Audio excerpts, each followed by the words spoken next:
Ibu Bapa, Saudari dan Saudara yang terkasih dalam kasih Tuhan kita Yesus Kristus. Hari ini kita merayakan hari Minggu biasa yang ke-32, namun bertepatan dengan hari Raya atau Pesta Pemberkatan Gereja Basilik Lateran. Injil yang kita kutip hari ini dari Injil Yohanes pasal 2 ayat 13 sampai dengan 22. Ibu Bapa, Saudari dan Saudara yang terkasih dalam kasih Tuhan kita Yesus Kristus. Menurut Yohanes, adegan ini terjadi pada awal pelayanan Yesus, pada kunjungan pertama dari 4 kunjungan Yesus ke Yerusalem. Pada setiap kunjungan berikutnya, para penguasa bait suci menunggu Yesus, semakin bersemangat untuk menyingkirkannya, tetapi tidak dapat melakukan apa-apa sampai saatnya tiba. Injil-injil lain menempatkan insiden ini dan semua adegan lain tentang Yesus di Yerusalem sebagai sebuah klimaks terakhir. Manapun yang benar, insiden inilah yang menjadi penyebab utama penangkapan dan kematian Yesus yang dinantikan. Ibu Bapa, Saudari dan Saudara yang terkasih dalam kasih Tuhan kita Yesus Kristus.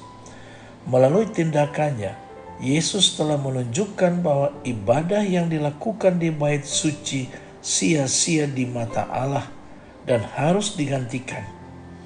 Bagi para penguasa bait suci, hal ini tidak dapat ditoleransi dan ia harus disingkirkan.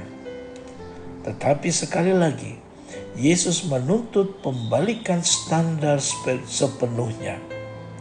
Perkataannya yang membingungkan tentang membangun kembali bait suci di dalam tubuhnya akhirnya akan dipahami oleh para muridnya sebagai bait suci yang adalah tubuhnya, yakni gereja.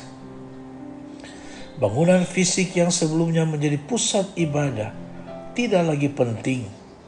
Dan sejak saat itu semua ibadah akan dilakukan dimanapun. Tetapi di dalam komunitas Kristiani, komunitas atau gereja, kini menjadi tempat pengudusan dan doa kepada Allah. Saudari dan saudara yang terkasih, pembersihan bait Allah seperti dikisahkan dalam Injil yang kita dengar hari ini, menunjukkan bahwa ibadat bait Allah dengan segala upacara dan kurbannya tidak lagi sesuai dan tidak dapat membawa orang kepada Allah. Di sini Yesus menginginkan keruntuhan bait Allah itu, yakni yang buatan tangan manusia. Itu berarti bahwa dengan kedatangan Kristus berakhirlah semua upacara imamat dan kurban hewan, serta menggantikannya dengan kenisah tubuhnya sendiri yang bukan dibangun oleh tangan manusia. Yesus akan memberikan kepada semua orang yang mengikuti Dia satu jalan untuk datang kepada Allah tanpa upacara dan usaha manusia. Ia telah datang untuk meruntuhkan bait suci di Yerusalem dan menjadikan seluruh dunia bait suci, di mana manusia dapat mengetahui kehadiran Allah yang hidup.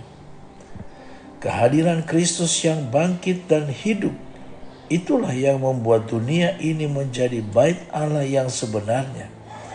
Kenisah tubuhnya mengungkapkan satu kebenaran, bahwa hubungan kita dengan Allah, kebersamaan kita dengan Dia, dan pendekatan kita kepadanya sama sekali bukan bergantung dari segala sesuatu yang bisa dibuat oleh tangan manusia atau yang bisa direkayasa oleh akal budi manusia.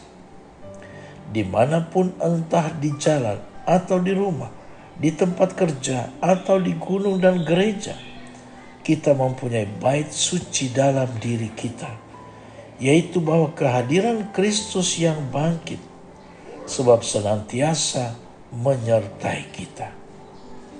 Saudari dan saudara yang terkasih dalam kasih Tuhan kita Yesus Kristus, Ketaatannya yang tanpa syarat kepada kehendak Bapanya dalam menerima kehidupan manusia dengan akibatnya benar-benar menjadi sumber air yang hidup.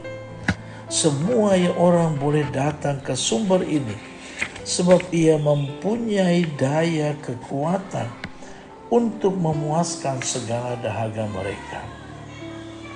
Yesus marah bukan karena dirinya dihina, tapi karena kekudusan rumah Bapanya yang telah dicemari dan diubah menjadi tempat mencari keuntungan material. Ia melihat hati para pedagang dan penukar uang yang lebih berfokus pada keuntungan daripada ibadah yang tulus. Oleh karena itu, tindakan Yesus mengingatkan kita bahwa tempat ibadah gereja, bait suci, harus dijaga kekudusannya dan fungsinya sebagai tempat persekutuan dengan Allah, bukan hanya sebagai pusat kegiatan atau transaksi duniawi. Ketika orang-orang Yahudi menantang wewenang Yesus dan meminta tanda, Yesus menjawab, "Rombak bait Allah ini, dan dalam 3 hari aku akan mendirikannya kembali." Saudari dan saudara yang terkasih dalam kasih Tuhan kita Yesus Kristus, mereka mengira ia berbicara tentang bangunan batu yang megah.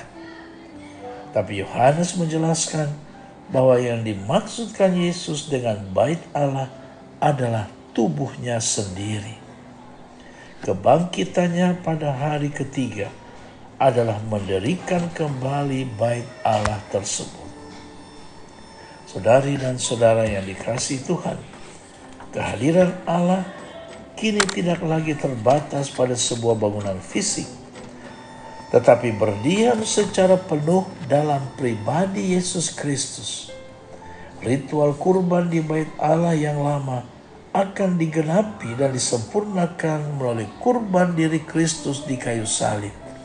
Dialah dasar dan jaminan keselamatan yang hakiki.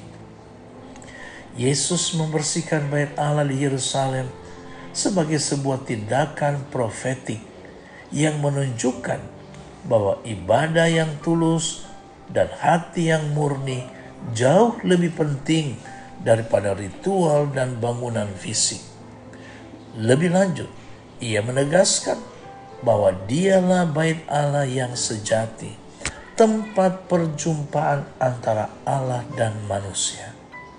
Ibu bapa, saudari dan saudara yang dikasihi Tuhan, jagalah kekudusan tempat ibadah dan jagalah juga dirimu sendiri sebagai bait Roh Kudus.